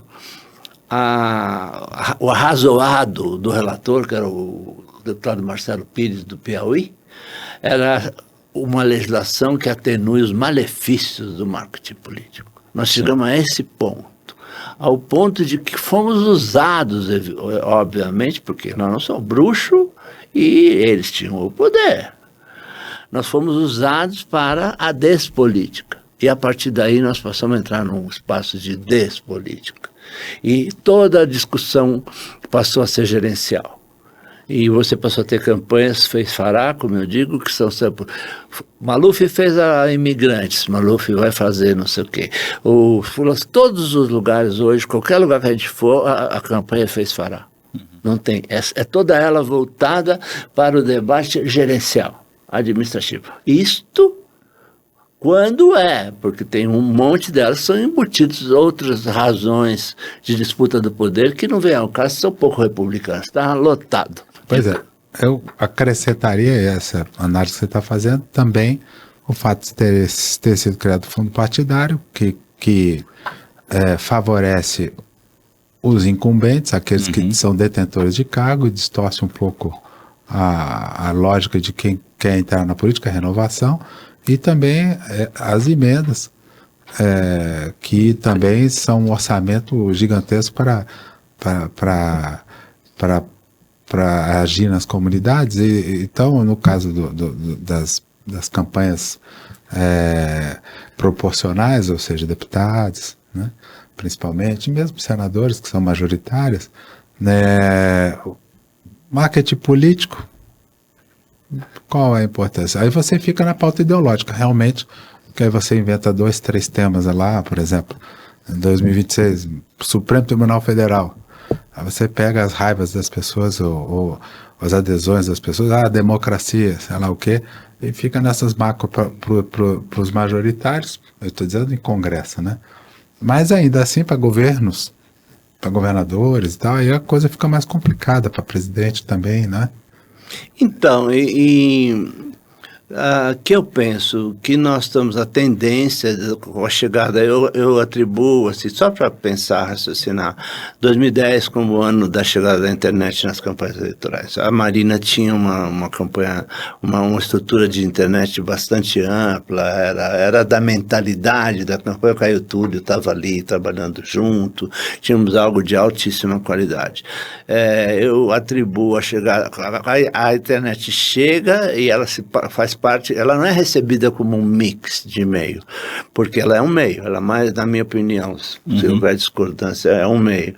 Ela é recebida como uma espécie de grande escuridão, na medida em que ela chega acompanhada pelo trumpismo, ela vem com uma sequência de coisas que eu brinco que é a ideia do algoritmo vilão, né? Da gente temer que a gente termine mobilizado pela inteligência artificial e vivendo como grandes marionetes na mão do pensamento e tal.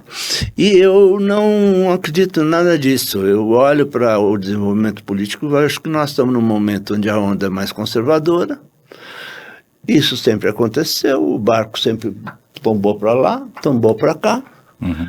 Claro que para quem é, como eu, progressista, preocupa a onda conservadora, óbvio que preocupa, e eu imagino que para os conservadores, quando a onda era progressista, eles deviam se preocupar. Eu sou contra o negacionismo, acho que a internet está incluindo, ela está fazendo o que foi feito quando trouxemos os 80% de analfabetos. Nós trouxemos para o Colégio Eleitoral Brasileiro e passamos a ter 100%.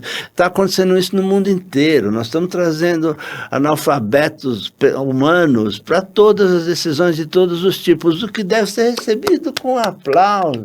Se houver um exagero aqui, um exagero ali, uma pregação negacionista, falar em terra plana e tal, é uma parte ainda que sempre, o é que ele dizia, acho que era o Churchill, né? Os extremos são necessários, mas a gente caminha pelo centro. Então eu teria essa resposta a dizer, como pensem a campanha como um todo. Uhum. A campanha é uma proposta de evolução de uma sociedade para algum lugar, com todas as questões que envolvem o que você vê da vida. E conheça todas as maneiras de pensar na forma mais democrática e plural que você possa mentalmente. Você vai ter que dialogar com o conservadorismo, você vai ter que dialogar com a outra esquerda, você vai ter que dialogar com o centro, você vai ter que dialogar com todo mundo. Se você não souber o que está por trás dessa disputa do ponto de vista teórico, você não tem como fazer propaganda de boa qualidade, você acaba ficando tudo igual. E um pouco na rede nós estamos vendo isso, uma pouca diferenciação, uma busca por um formato de rede ainda. Uhum. Que eu espero que chegue logo. Eu não sou catastrofista com a rede, não, acho que seja bem-vinda, acho que ela está aí. Acho que as contradições estão muito mais acirradas, né, Mário? A gente vê uma internacional, mas os problemas estão muito mais... O problema do clima, o problema do meio ambiente, o problema da concentração, são muito mais presentes também. Então é natural que haja uma internacional lá na Espanha, onde o Milei vai e faz lá o discurso dele. O circo, pão e circo é o mesmo, não mudou. Não mudou, só temos um meio que, pela primeira vez, propicia ao alvo devolver. Vamos esperar que, humanamente, a gente consiga credenciar esse meio para trazer uma sociedade mais rica, mais plural, mais verdadeira. É um pouco o discurso teórico da teologia da libertação, né? Mas esse sou eu. Voltamos ao começo. Não, e é exatamente esse que seria o meu comentário. A gente está, desde o começo do podcast, ainda respondendo a primeira pergunta, que foi sobre a Wikipedia, né? Então, eu acho que dos pontos centrais que a gente estava pensando em conversar aqui, se rapidamente você puder falar também de um outro case seu, que não é presidencial, mas é de governador por várias vezes, que é o do Marconi Perillo, no Goiás, né? Como é que foi esse processo? Enfim, do ponto de vista do profissional, todos nós aqui somos profissionais de marketing político, deve ser muito bacana também você ter essa possibilidade de se fazer projetos, de estar conectado com esses processos eleitorais, processos, enfim, institucionais, por vários períodos, e você, né, conseguir de fato ter vários momentos e claro, né, cada campanha é um pouco diferente da outra, ou até muito diferente da outra, mas também é interessante esse gerenciamento mesmo político, né, de mandato e eleitoral, né? Como é que é esse processo? Como é que foi? Essa campanha do Marconi, ela é uma campanha especial, porque outro dia eu tive a honra de fazer uma palestra na Assembleia Legislativa de São Paulo, ao lado do Mário Rosa, que estava do meu lado. E gostei demais da fala do Mário, achei disparada melhor. E lá eu me perdi um pouco, tentei falar um pouco da questão da tradução e da credibilidade, que são dois temas que eu gosto muito de falar. Política tem baixa credibilidade entre o povo. O discurso político, aliás, é de propósito. Todos os grandes filósofos vão dizer que o discurso da seita ele se mantém no alto para que haja cada vez menos pessoas se envolvendo. E no Brasil, nós vivemos em prateleiras sociológicas de classe social. Nós temos uma elite que não se relaciona com a grande classe média, que não se relaciona com a média classe média, que não se relaciona com a baixa classe média, que não se relaciona com o início da pobreza, que é a grande, e vamos cortando pela pobreza fora. Nós, profissionais de marketing político, temos o privilégio de poder fazer pesquisas e pensar sobre isso. E eu, desde que eu comecei, uma das coisas que mais me emociona é poder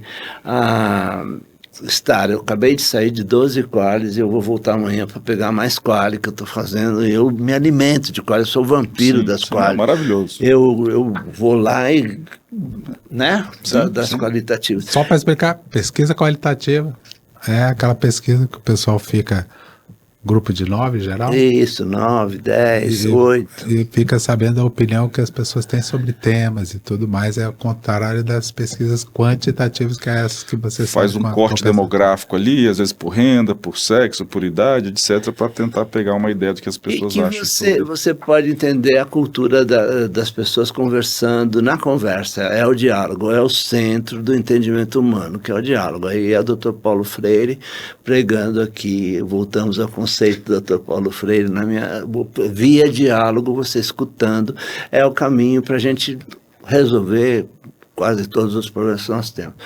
E o que acontece? O Marconi, vamos voltar ao Marconi. O Marconi ganhou com 34 anos, ele enfrentou o Iris Rezende com um personagem chamado Nerso da Capitinga, que inventou uma imagem maravilhosa, que era a panela. Ele trabalhava com a panela na cabeça, para falar da familiocracia, que era a ideia, porque o Iris Rezende, que era governador de Goiás já há muitos anos, tinha toda a família empregada. Coisa que, aliás... Essa primeira eleição do Marconi foi em que ano? Foi em 98. 98. E aí era sensacional. Quando eu vi aquilo, quando eu vi o Nerso, eu entrar no estúdio para trabalhar com o Nerso, eu fiquei besta. Eu nunca tive um instrumento desse para tocar. Uma bomba no morro. É como me darem uma flauta de ouro. O Rampal atrás de mim tocando, o Jean-Pierre Rampal, um flautista importantíssimo. Aí foi um show, porque ele tinha 34 anos, tinha praticamente 10% quando começou, 15%, ganhou, foi ao segundo turno e ganhou com 50 e poucos, 34 anos. Na segunda eleição, foi quando eu cheguei,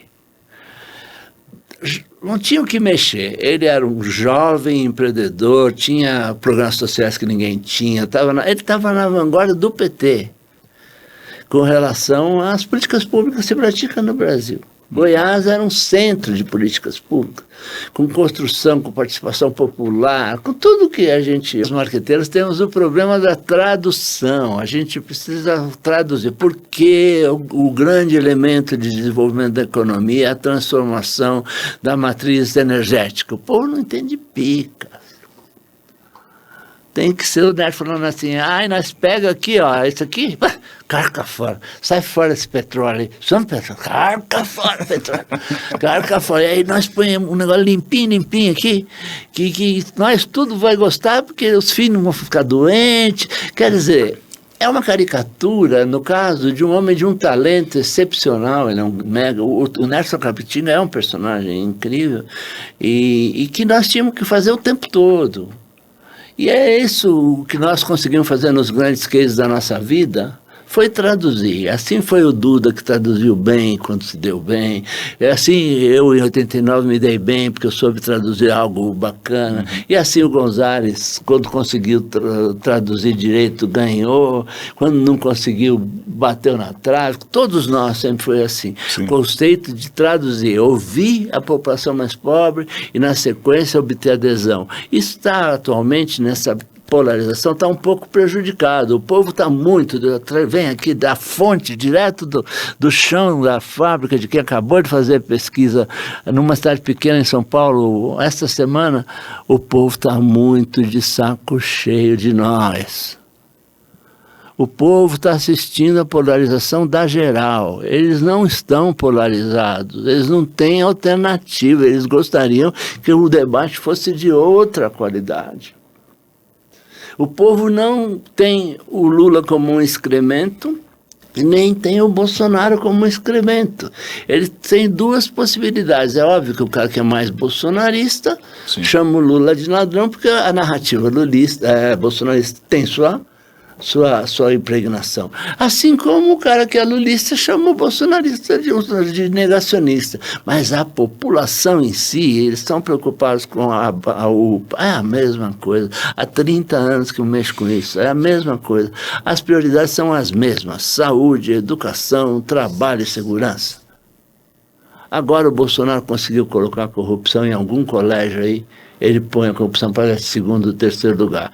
E aí tem isso, só para terminar, a ideia de que o volume da corrupção é responsável por tudo que dá errado, que é a última conquista desse discurso. Então é assim, por que a saúde não funciona? Porque só tem ladrão. Se não tivesse ladrão, a saúde funcionaria. Que não tem nada a ver uma coisa com a outra, porque o volume de dinheiro desviado é muito, mas não dá para resolver o problema da educação. Não dá para resolver a infraestrutura brasileira. Não dá. Então, teria que ter um processo de formação da população. Um cidadão mais democratizado e mais consciente do que faz. E isso nós estamos aí, temos que caminhar. Vamos ver o que acontece com a eleição que vem, né? Eu, sinceramente, acho que a eleição que vem vai ser um marco e acho que o Brasil está politizado. Pela primeira vez eu vejo nos grupos de quali os caras falando de esquerda e de direita dentro do grupo.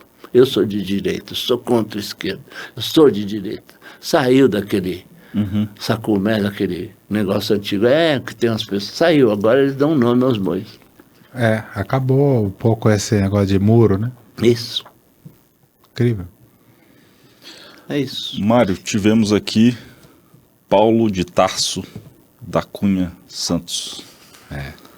Referência desde sempre no mercado, uma pessoa maravilhosa, fundador do Camp, conselheiro nosso dentro do Camp também, uma pessoa essencial em todos os nossos debates, em tudo que ele faz. A gente aqui aos fins das nossas conversas, a gente tem entregue o nosso PIN do Camp, que é o nosso selo de qualidade do mercado, que você representa muito bem. Eu já tenho. Que você já tem isso, a gente está entregando mais um aí. Já está lá, não? Parece que eu estou aderindo. Já tem o dele, já usa sempre. Bruno, eu não sei se você concorda, mas acho que sim, claro que quem assistiu também. Esse, sem dúvida nenhuma, é um episódio histórico por todos os motivos. Por toda a sua história, por tudo que você representa, por tudo que você é, mas acho que cumpre, assim, com tanta, assim, perfeição o propósito desse Campcast, que é reunir vivência, história, experiência, conhecimento, sabe? Se tem, assim, um pacote completo. Um episódio completo é esse aqui. Eu me sinto muito honrado de estar aqui. Sou eu que tenho que me despedir ou você encerra? Eu dei um espaço para você dizer mais uma coisa. Não, eu vou dizer que não há como, é um privilégio enorme estar sentado com vocês dois e permitirem que eu me expresse, porque você viver com isso tudo dá uma vontade de ter fóruns de debate qualificados, e eu só tenho a agradecer mesmo o espaço que me foi dado, e o que o Campi precisar, você sabe que eu sou pelo debate entre nós, aberto e, de preferência, tentando conter a fogueira das vaidades. Com certeza. Isso é... Muito obrigado, especialmente a vocês dois, ao Mário, que eu admiro há muito tempo. E vamos seguir, a gente tem muita coisa para falar, vamos falar pela vida aí. Fazer mais, fazer outros, porque com ele não dá um só, não. Vamos conversar. Pessoal, muito obrigado. Mais um Campcast para vocês. Campcast. Histórias, pensamentos e caminhos do marketing político brasileiro. O Camp é uma associação profissional apartidária. As ideias, opiniões e materiais aqui divulgados são de responsabilidade única de seus autores. O intuito é criar registro histórico e compartilhar conhecimento técnico ao mercado e à sociedade para ampliar o entendimento da democracia em diversas nuances, sem qualquer intenção de defender ideologias ou partidos políticos.